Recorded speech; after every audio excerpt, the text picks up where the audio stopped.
So if you're wondering what advantages your home can have as a rehabilitation centre after stroke survivors had a stroke, then this video will have huge benefits for you.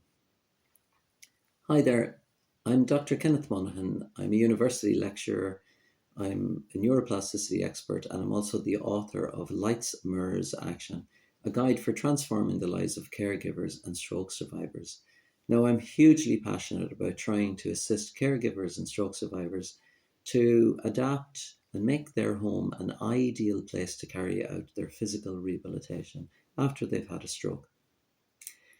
So, one of the people that influenced me over the years is a Professor Nancy Mayo from McGill University in Canada.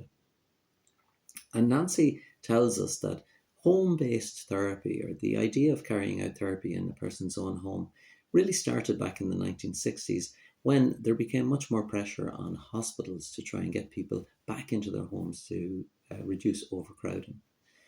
Formal research on how beneficial it was to get into your own home probably only started around the late 90s. And what one of the earliest studies that was carried out and which was discussed by Nancy is one where it showed that when stroke patients in particular, were in their own homes, they suffered less depression scores and they also suffered lesser and fewer complications after the stroke. So this is a very important finding, and this should give you confidence as a caregiver that you can explain this to your stroke survivor, because they're going to feel a little bit disappointed.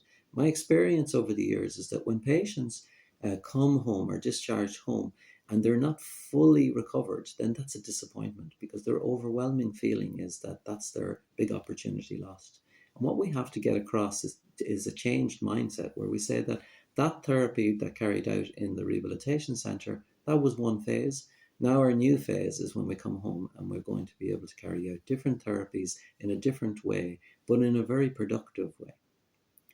So some of the lessons, one of the lessons and one of the brilliant papers that Professor Mayo has produced is a paper called Stroke Rehabilitation at Home: Lessons Learned and Ways Forward. And two significant points come from this paper, which are very useful.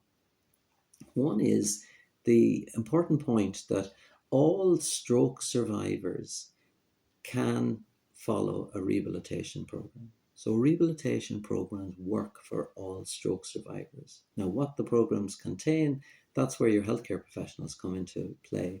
And in my book, Lights, Mirrors, Action, we suggest a very simple 4-week program that people can start with that uses innovative therapies that we've discussed in other videos. Also, rehabilitation, this is the second point that Nancy makes, is that rehabilitation after stroke is so powerful. It benefits stroke survivors wherever it's given. So rehabilitation is like a medicine, and rehabilitation works. There are probably about 30 different therapies that are out there and that are safe to carry out. And we've mentioned before that, stroke survivors need to try out different therapies, and instinctively they will know the ones that seem to work well for them, and they'll instinctively know the ones that don't work so well. But rehabilitation works. That is a big message from Nancy Mayo. Now, there's also 8 huge benefits that have been shown for stroke patients when they're in their own homes, and they are as follows. The first thing is that when stroke patients are actually in a hospitalized or in a rehabilitation center, because of the environment there, it can be sometimes very hard to detect some of the emotional, cognitive, or participatory issues that they have, just because people are behaving slightly different. And if they display those things, we're a little bit unsure whether it's just because of the environment.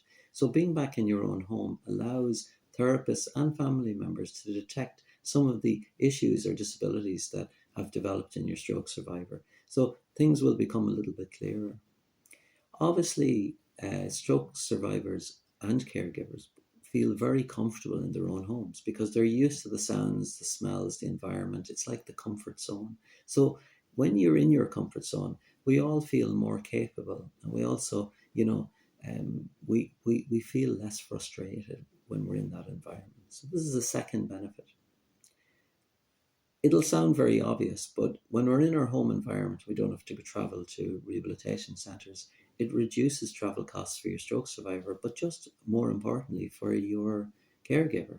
And that might be your spouse or your family member who's going to be overwhelmed because they're taking on huge responsibility jobs, sometimes looking after the bills, looking after the house, looking after things that were, jobs that were shared with your stroke survivor in the past. And so that extra time to be able to sit and do extra things is hugely beneficial and makes that caregiver a little bit more relaxed, and able to have the time to explain to stroke survivors a lot of the benefits, a lot of the therapies, explain why they're going to work. And that is hugely important.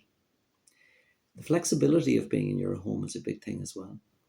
As I've discussed in previous video, fatigue is a big problem with people after a stroke. So taking rests on a regular basis and waking up in the morning time, deciding how tired you feel and how ready you are for your therapy is a big, important a control area that's very, very useful for a stroke survivor. My experience as a therapist over the years is that therapy is always scheduled at certain times in a community hospital or in an ordinary acute hospital, and these times don't always suit particular stroke patients. So the ability to actually decide, look, I'm very tired this morning, I'm not going to start my rehabilitation until maybe 12 o'clock or lunchtime or afterwards, that ability is actually very important towards gaining a good recovery after your stroke. The fact that exercise equipment, and we said before that, my suggestions are simple mirror, simple resistance band, simple digital scales, simple weights. These things can be left around and can be seen by your stroke survivor. And this is actually very motivational because equipment is visible. What also happens in your home environment is that we also become much better at problem solving because we feel this capability and this, this strength that we get from being in our comfort zone.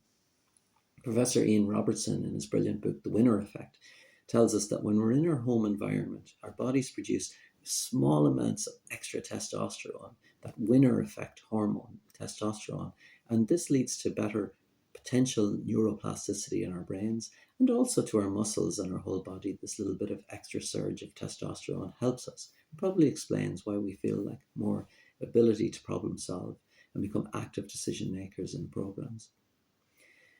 Our families are going to feel like they can take charge better in their own environment.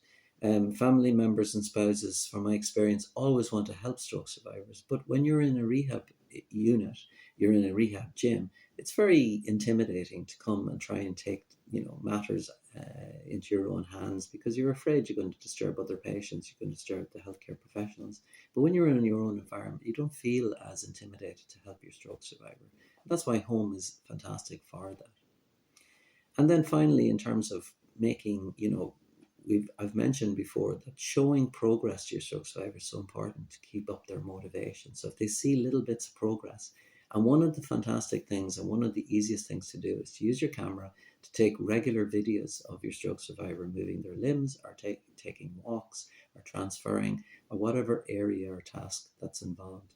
And being able to do that on a regular basis without the worry that somebody else is going to be in the video, that you're actually going to have confidentiality issues, all of that does not happen in your own environment. So your home is your comfort zone. Your home subconsciously is a fantastic place to allow you the best opportunity to carry out your physical rehabilitation. Because what happens in your body, the chemicals that are created, many of those are so beneficial in allowing neuroplasticity and other areas to be created in your body after you've had your stroke. So if you want some more information about this, you'd like some other resources, other tools to back up and help you, then please go to my website, www.lightsmirrorsaction.com. And there you'll find some extra YouTube videos, worksheets, PDF documents. Thank you very, very much for listening.